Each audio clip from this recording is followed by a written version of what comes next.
Good morning. Welcome to Inquisition Update. My name's Tom Fress, and I'll be your host for the next hour. You're listening to FirstAmendmentRadio.net. Thanks for tuning in, everybody. We'll continue now our reading and discussion of this most informative book, The Global Vatican. The Global Vatican by former U.S. Ambassador to the Holy See, Francis Rooney.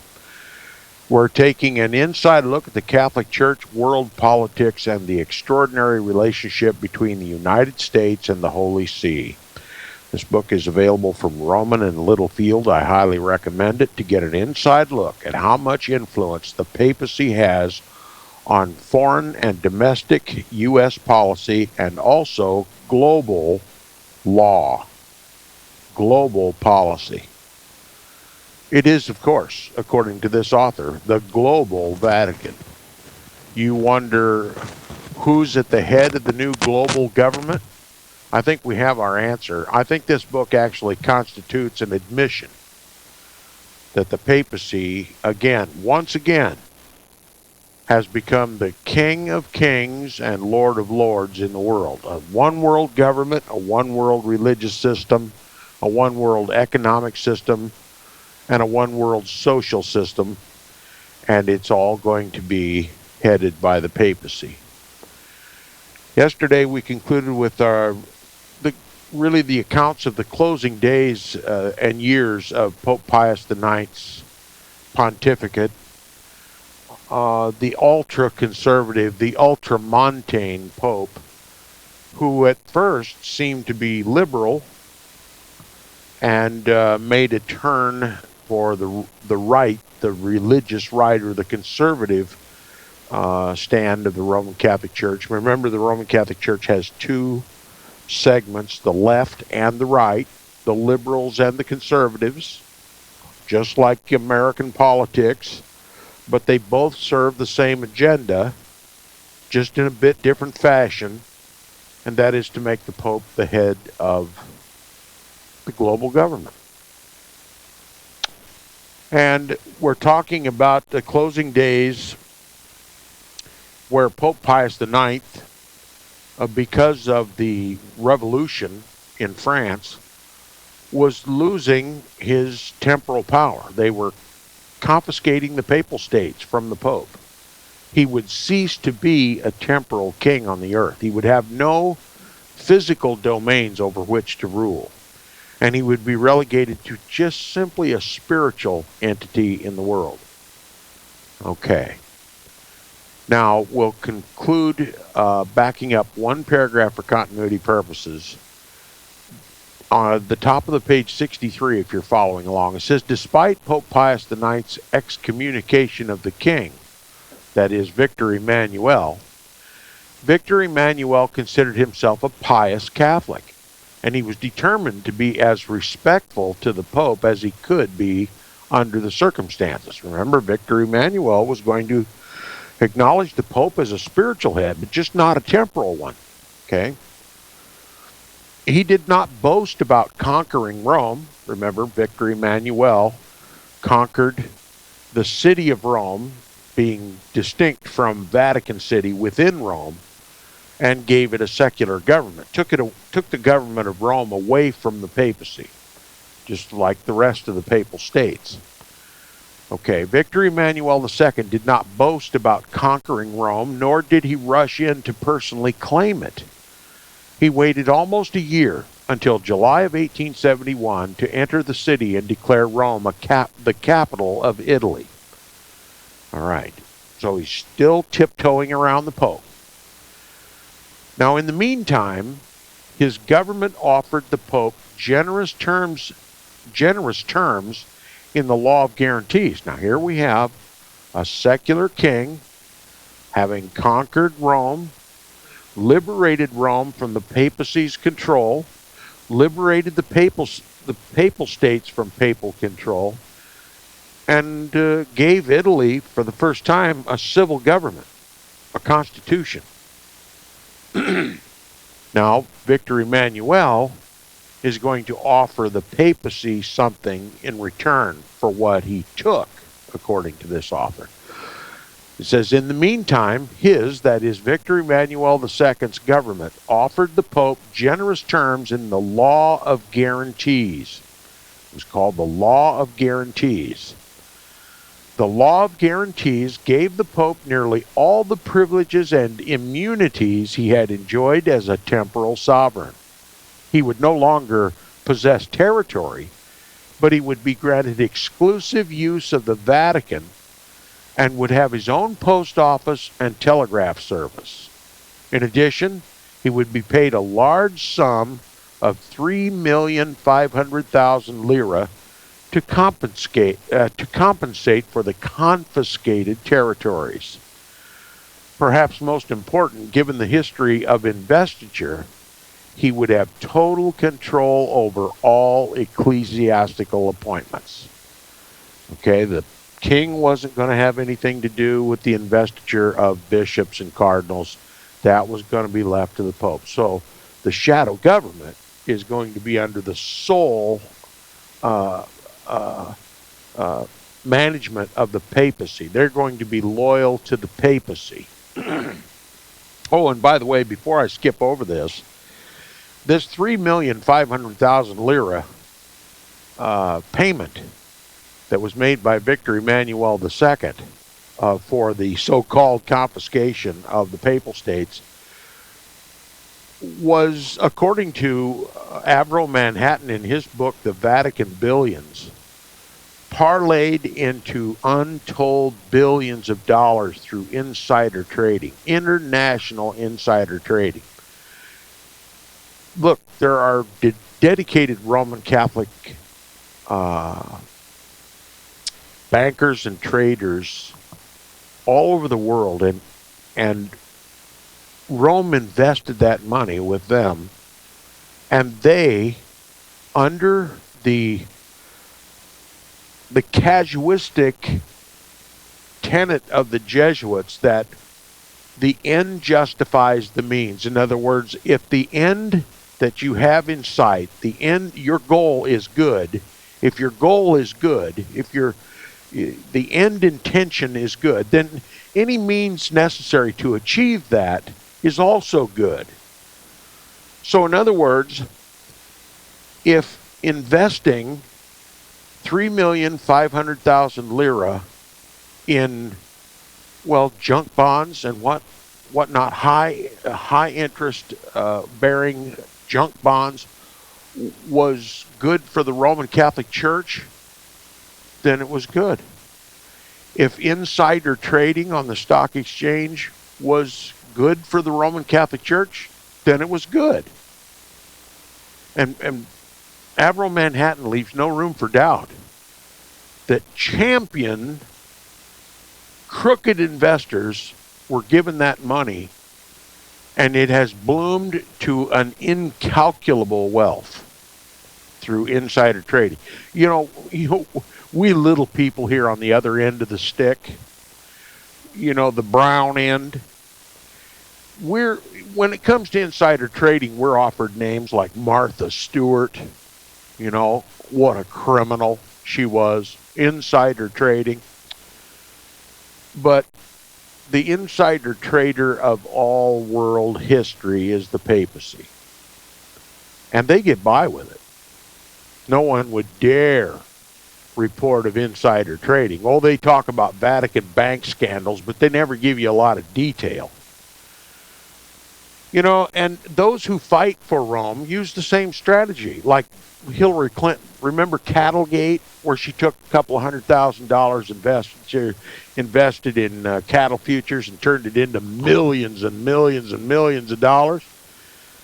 Got a little press, but not too much. She just uses the same strategy of the Vatican, because everything she does goes to benefit the Catholic Church, the papacy, rather. She's a globalist. Is she not? Yes, indeed. And ultimately, the papacy is who she serves. So insider trading is only illegal for people like Martha Stewart. But if you're a blue blood, a papal blue blood in service for the Pope, why, insider trading is a way of life. Okay? Because it's for the good of the church. Therefore, whatever means to achieve that good is also good. That's the law of the church. The end justifies the means. That is the motto of the Jesuits. The end justifies the means. If a global government headed up by the papacy is your goal, it's the good goal, then any means necessary to achieve it is also good. That includes world wars, genocides, international scandal, assassinations, crusades, inquisitions, anything else. Economic sanction. It's all good if it helps to achieve the desired end. I was asked one time in high school history by my high school history teacher. His last name was Fannebaker. Mr. Fannebaker asked us a question. Now, remind you, this is a history class. He says, do the ends justify the means? And then, of course, we didn't know what he was talking about. It was totally out of the context of what we were teaching, what he was teaching at the time. Of course, we thought it was disconnected because we didn't know anything about Jesuitism. And so he had to explain. Well, here's an example. If to achieve this good aim, thus or so, and he named it, whatever it was, if that goal is good in your mind, then if you use an illegal means to achieve that good end, is that too good?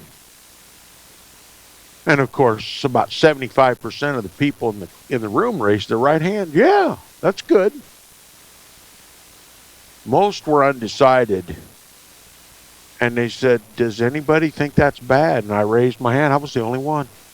The only one. The only one in my class. And of course, initially, at first, I was, intimidated by that. But now, having done some study on the philosophies, the sophistries, the casuistries of the Roman Catholic Church and the Jesuits in particular, I know exactly what he was asking. He was most likely a Jesuit temporal coadjutor. He was probably educated in a Jesuit university. And he was asking us the question, do the ends justify the means? Well, if the end is to achieve incalculable wealth for the Vatican, then whatever means to achieve that end is also good. And insider trading is good. And 3,500,000 lira, the compensation given by Victor Emmanuel II in compensation for the Papal States, has turned into trillions of dollars. Enough money to enslave us all. That is a very important book. The Vatican Billions by Avro Manhattan. You may even be able to read that book free online. I highly recommend it. We read it and discussed it here on Inquisition Update. It was a real eye-opener. Now, the Pope is, he's been given a pittance here. Okay, he's been relegated from his divine right as a temporal ruler to just a spiritual sovereign. And in compensation, Victor Emmanuel's going to give him some rights and privileges called the Law of Guarantees. Now listen to what Pius did. Pius IX refused the deal. The Law of Guarantees was an insult to him. The thieves, having stolen the farm, were offering a carrot. Quote, "Never will I accept it from you by way of reimbursement," unquote, the Pope responded. Quote, "And you will obtain no signature which might seem to imply an acquiescence in or a resignation to the quote-unquote spoliation, capital S. In other words, The Pope says you've stolen, and you want me to accept something from your hand? You want me to submit to your authority and accept something from your hand? See, the Pope insists on being a sovereign. He answers to no earthly power, and he receives no gratuity from a mere earthly power like Victor Emmanuel II. Of course, we Christians will eat from anybody that lays something out before us, especially if the government gives us what they call Social Security. We don't care where it comes from. We don't make judgments, moral judgments like that. We just sign on the dotted line. But the papacy will take nothing from any earthly power. The papacy will take nothing from any earthly power. It is sovereign and divine, infallible, God on earth. He will never allow himself to be made subject of any earthly authority. Now it says, as an ultimate act of defiance, he then withdrew into the Vatican and shut the gates behind him. Like his namesake, Pope Pius VII, he became a prisoner, albeit one by his own volition. He never set foot outside the Vatican walls again, nor would any pope for decades to come. Okay, we just simply won't accept anything from your hand, Victor Emmanuel II. You're a thief and a robber, and I am sovereign, and I will do without anything from you. Pope Pius IX died on February 7, 1871, after 31 years as Pope, the longest pontificate in history.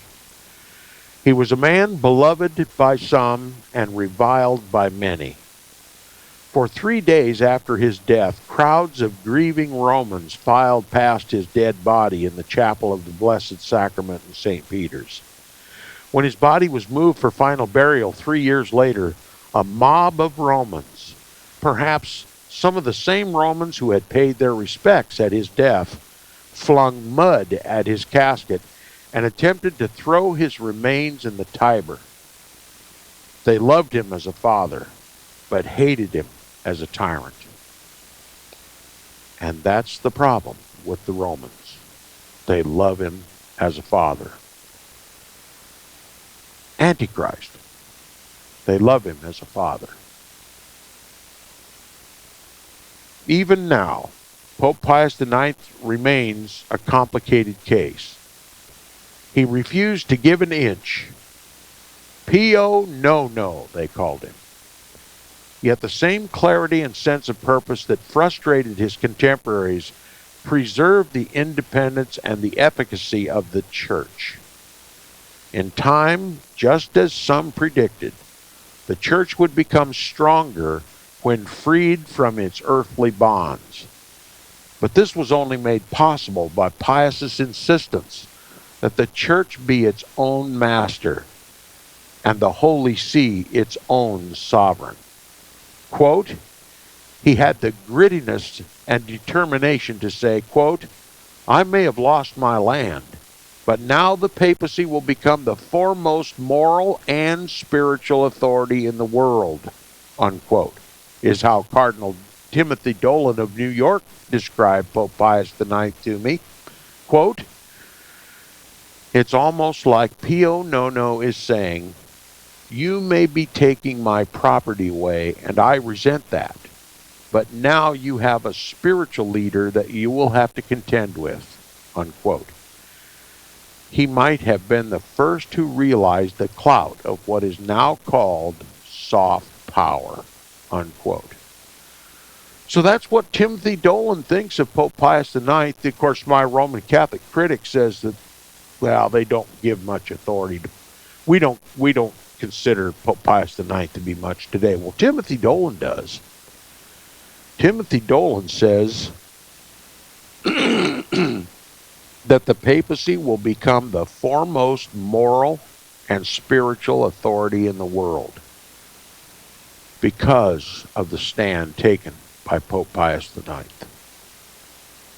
You want me to read that again? Yeah, okay. the foremost moral and spiritual authority in the world. You see, this author and Timothy Dolan would agree that all of these controversies, all of this history, while you and I may perceive it as a book proving the papacy to be the Antichrist of the Scripture, this author and Timothy Dolan would say that all of this controversy, yet the papacy surviving to this day, is proof, abject proof, that the papacy is a divine institution and that God is protecting it. And it ought to rule the world. For 2,000 years nearly, it has proved its longevity. It has proved, according to them, its consistency. It has survived every attack and prospered. And we are supposed to see that longevity and prosperity as divine sanction. That's how Roman Catholics see it. That's how Timothy Dolan, Cardinal Timothy Dolan from New York, sees it. And that's how Francis Rooney sees it. And let me tell you something else. That's how our government sees it. Now, the third part of this chapter begins thus. The question in the last decades of the 19th century was how this soft power would be deployed, and whether it would be any kind of power at all. Would the church drop off the world stage and become a mere spectator to secular events, or would it find new ways to matter? Pius IX gave the church structure and strength by drawing a line in the sand and refusing to let the tides of progress wash it away. But how did this absolutism reconcile with the modern world? Where did the church fit into a world rapidly embracing new political and economic systems that promise greater rights and higher standards of living on the one hand, yet threaten the familiar patterns of faith, family, and community on the other? Fortunately for the Catholic Church, the College of Cardinals found the right man at the right time to fill Pope Pius IX's shoes. The new pope, born Gioacchino Vincenzo Pecci, 68 years earlier, took the name, the new pope, born Gioacchino Vincenzo Pecci, 68 years earlier, took the name Leo XIII, an unlucky number, but a fortunate pick. The first pope born after the French Revolution, Pope Leo XIII, would also be the first to survive into the 20th century. He would lead the church into the modern world. Pope Leo XIII was really no less conservative or ultramontane than Pope Pius IX. He was a proponent of the syllabus of errors and supporter of the infallibility doctrine. Like Pius II, Leo refused to leave the Vatican, preferring to remain a prisoner than to concede the loss of Rome. But Leo did not turn his back on the modern world. Well-educated and well-traveled, he was a man of great intellectual acuity and diplomatic experience. Like Thomas Aquinas, whose long-neglected teachings he revived, he looked to reason as the natural companion of faith. Yes, they don't. They always look to reason or anything but the Bible as their companion in faith. That is the Church of Antichrist. We'll be back right after these messages. You've been listening to Inquisition Update on FirstAmendmentRadio.com. Stay tuned. We'll be right back.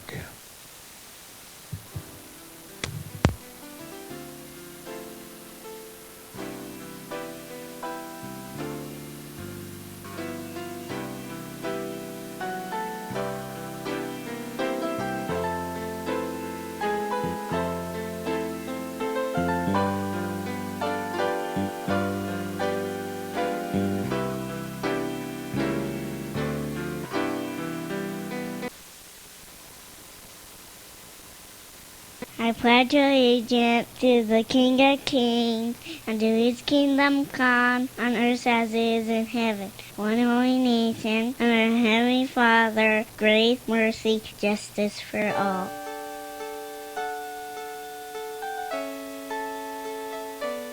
The program you are listening to is 100% sponsored by you, the listener, on this First Amendment Rights Media channel. You will notice that there are few commercials on this radio network. There's a good reason for that. Corporate advertising dollars come with strings that limit program content. So without your help, these programs cannot continue on internet or our several affiliates. If you benefit by the educational law programs, we ask you to give. If you are admonished or nurtured by the Bible and ministry programs, we ask you to give. If some voice a cause that you are passionate about, we ask you to give. If you believe in any of these, we ask you to support them as you would a missionary on a continual basis, as if giving a tithe for missionary radio. These programs are not commercially viable and must be supported by those faithful to the cause of truth. Look for the button to sponsor your favorite programs at our listen and schedule pages on the internet. Then, when you subscribe, we will send you the last quarterly MP3 CD of that program immediately, and continue to do so with each new quarter. We will also give you unlimited archive access to all of our programs. We're asking you to give much less than a tithe, so that you may also send support directly to a particular program host, cause, and anywhere else the Spirit may lead you. Do all to the glory of our God and Creator, for His holy nation, the only kingdom that will last forever. Thank you for listening.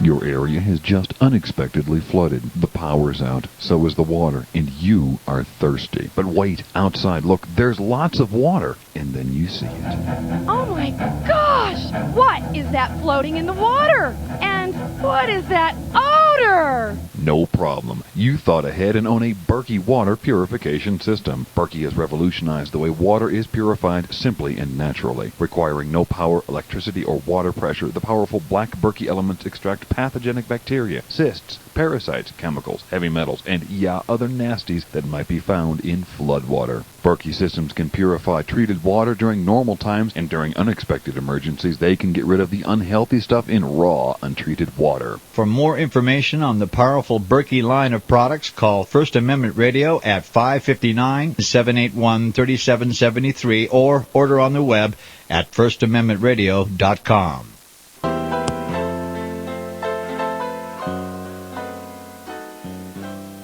Welcome back from the break. You're listening to the second half hour of Inquisition Update on First Amendment Radio. If you'd like to keep these programs coming, please support First Amendment Radio, who sponsors the program. And if you wish to contact me directly, you may do so by email. My email address is tom@seawaves.us. tom@seawaves.us. Just like the waves of the sea. All right. Not tossed to and fro, by the way. We very well are stable in our beliefs, not given to every wind of doctrine, but by the Scriptures and the leading and teaching of the Holy Spirit. And we gain a lot of knowledge and understanding and wisdom and understanding of the Scriptures by studying history here at Inquisition Update. Now, Pope Pius IX has died. They've got a new Pope, Leo XIII, that's going to bring the Roman Catholic Church into the 20th century. And, well, now not being a temporal ruler in the world, he's got all of his time to focus now on being a spiritual leader, a moral power in the world, the greatest moral and spiritual power on earth, the practitioner of what they call soft power. And he says, like we said before the break, like Thomas Aquinas, now you know the Roman Catholic Church calls Thomas Aquinas the angelic doctor. Here at Inquisition Update, he's known as the demonic doctor. Like Thomas Aquinas, whose long neglected teachings he, that is Pope Leo XIII, revived, He looked to reason as the natural companion of faith. Not to the Bible, but to reason, human reason. Knowledge, too, could be a path that led into faith, not away. Okay? Knowledge. Of course, that's not scriptural knowledge, that's worldly knowledge. It says Leo embraced science, especially astronomy, and encouraged scientific research at the Vatican. He also encouraged Catholic scholars to write objectively of church history. Yeah, they exposed some of their own dirty laundry. He opened the Vatican's secret archives for the first time to non-Catholic scholars. He was the first pope to allow electricity into St. Peter's and the first to have his moving image captured on film. Okay, trendsetter. He really messed up when he allowed non-Roman Catholic researchers to investigate the secret archives at the Vatican. It says, most importantly, Leo XIII addressed in very specific terms the political and economic issues that dominated the late 19th century, giving Catholics a picture of how their faith squared with modern life. He was the first sitting pope to affirm that democracy and Catholicism could and did coexist. He was the first to encourage liberties like freedom of religion. Now, where have we heard that before? Liberties like freedom of religion and freedom of press. If you think we have freedom of religion and freedom of press, I got a bridge on the moon I could sell you.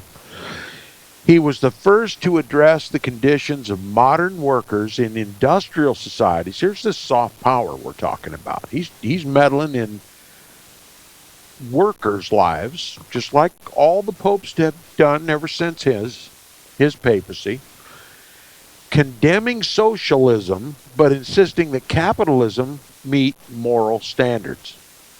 Finally, and not incidentally, he forged a closer relationship with the most modern of countries, the country blazing a trail into the 20th century, the United States of America. He forged closer relationship with the most modern of countries, the country blazing a trail into the 20th century, the United States of America. So here's where the bed was made between the United States and the quote-unquote Holy See and the papacy of Pope Leo XIII. An ultramontane, ultra-conservative Council of Trent, burn 'em at the stake Catholic. The Counter-Reformation Pope. The anti-Protestant Pope. I mean, after all, that's what the Council of Trent was convened for, to declare an all-out war of annihilation against Protestantism. And if you've never read the Council of Trent, and you don't trust me, or don't believe what I say, just read it for yourself. All right, Leo began his reign by writing letters to rulers around the world. There's your soft power. Including President Rutherford B. Hayes, in which he expressed his hope for amicable relations. His open and engaging tone met with positive response. Otto von Bismarck, who had been waging war against the Catholic Church in Germany after under the Culture Camp, soon entered into secret negotiations with the Holy See. Secret negotiations, without the knowledge of the people. Okay? He entered into secret negotiations with the Holy See and even sought its assistance in mediating a dispute with Russia. So the papacy's still in the business of being a mediator between the nations. As a result, by 1880, just 2 years into Leo's pontificate, Bismarck began rescinding anti-clerical laws in Germany. See, Germany got sick and tired of the shadow government, the Roman Catholic priests and bishops and cardinals meddling in political affairs. So they clamped down on the Roman Catholic priests. It was called anti-clericalism. Would to God they would do the same thing in the United States. Kick the Jesuits out of the country. Anybody who represents a foreign potentate should not have any voice in Congress, much less lead it. It says, as a result, by 1880, just 2 years into Leo's pontificate, Bismarck began rescinding anti-clerical laws in Germany, and Pope Leo's letter to Tsar Alexander II brought a thaw in long-frozen relations between Russia and Germany. From the United States, meanwhile, came an emissary in the form of Ulysses S. Grant, the Civil War hero and former president who met with the Pope in the Vatican. Leo possessed a rare capacity, to synthesize strength with accommodation, and he made clear that the latter in no way implied concession. He's going to maintain that papal sovereignty. He firmly held the line Pius had drawn. The Holy See was a sovereign, with land or without. In his 1885 encyclical entitled Immortali Dei, he declared the Church to be a distinct kind of society, spiritual rather than temporal, wanting no outside interference, sovereign in its practice and essence. Here's what he said, quote, "It cannot be called in question that in the making of treaties, in the transaction of business matters, in the sending and receiving ambassadors, and in the interchange of other kinds of official dealings they have been wont to treat with the Catholic Church as with a supreme and legitimate power. And assuredly, all ought to hold that it was not without a singular deposition of God's providence that this power of the Church was provided with a civil sovereignty as the surest safeguard of her independence." Okay, unquote. So there have been multiple dispensations from God Almighty, demonstrated throughout history, that the power of the Church has been provided by God, and that the civil authorities of the world may not transgress the sovereignty of the Roman Catholic Church. God has guaranteed the independence of the Roman Catholic Church by God, and the nations pay heed to it. Okay? So the Roman Catholic Church is a sovereign society. Was that why they don't go to jail for insider trading? They have immunity. That's why the priests don't go to jail for pedophilia. They have immunity. They're ambassadors of a foreign government. They have immunity given to them by God. Yeah, God sanctions the molestation of underage boys by Roman Catholic priests. Who's telling the truth? Is the papacy sovereign? Or does it answer to Christ like the rest of us? We're soon going to see. Maybe not in my lifetime, but soon. God hasten the day.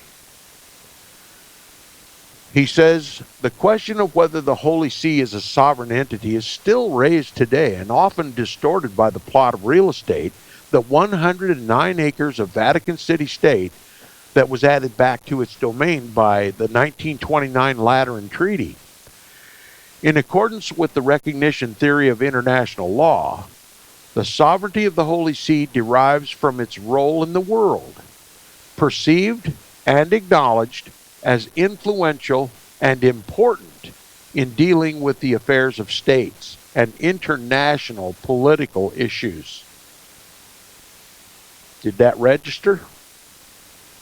the world acknowledges the sovereignty of the Holy See by acquiescing to its claim of its interference in international political issues, receiving and sending ambassadors. What if all of a sudden the world just quit acknowledging this? Would it change anything? What if the world just walked away from the papacy? Wouldn't talk to him. Wouldn't invite his emissaries. Wouldn't send ambassadors. Wouldn't sign concordats with him.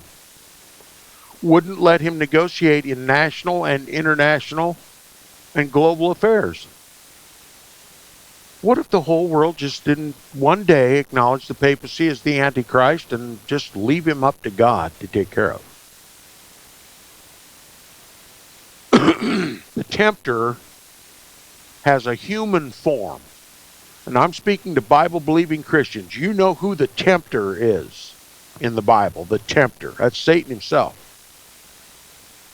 But he takes on himself in the world a human form. It's called the papacy. So why don't we just leave the tempter alone? Good advice, isn't it? It says it is a recognized sovereign, that is the Vatican, that 109 acres, the papacy, his domain, is a recognized sovereign under widely accepted international law principles, a status reinforced as recently as the Vienna Convention in 1961.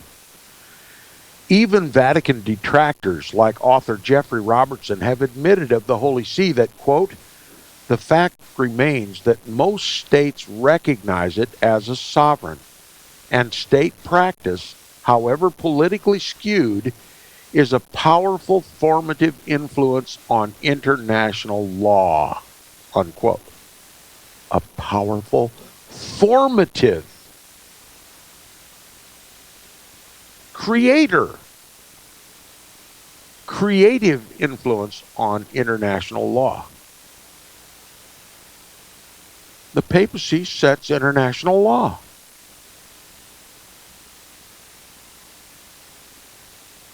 He said the Vatican is a powerful formative influence on international law, unquote. The laws of the world are influenced by the Vatican, the man of sin, the son of perdition.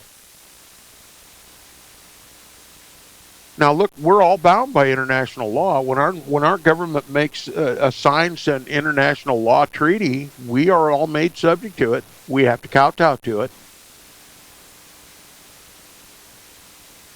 We're subjects of the Pope. We're subjects of the Pope. Why didn't our government ever tell us this? He says one legal treatise cited by Robertson summarizes the predominant position among international law experts as maintaining that the Holy See, quote, has an international legal personality of its own which permits it to take international actions such as the conclusion of treaties and the maintenance of diplomatic relations, unquote. Sounds like gobbledygook to you and to me, but let me tell you, he didn't tell us everything. The Holy See has an international legal personality of its own, which permits it to take international actions such as the conclusion of treaties and maintenance of diplomatic relations. How far does that go? How about the establishment of the EU?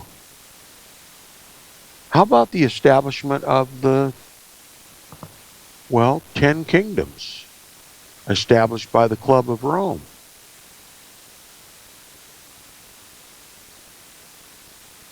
He's King of Kings. This is an admission. They have parlayed soft power into rock-solid, in-your-face, nuclear-powered tyranny globally.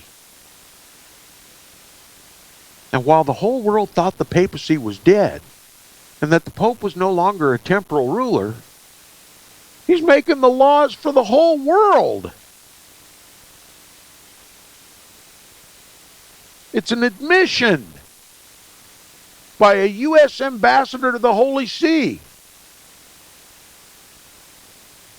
He says the Holy See was exercising sovereignty long before diplomatic relations and international law were initially codified around the year 1500.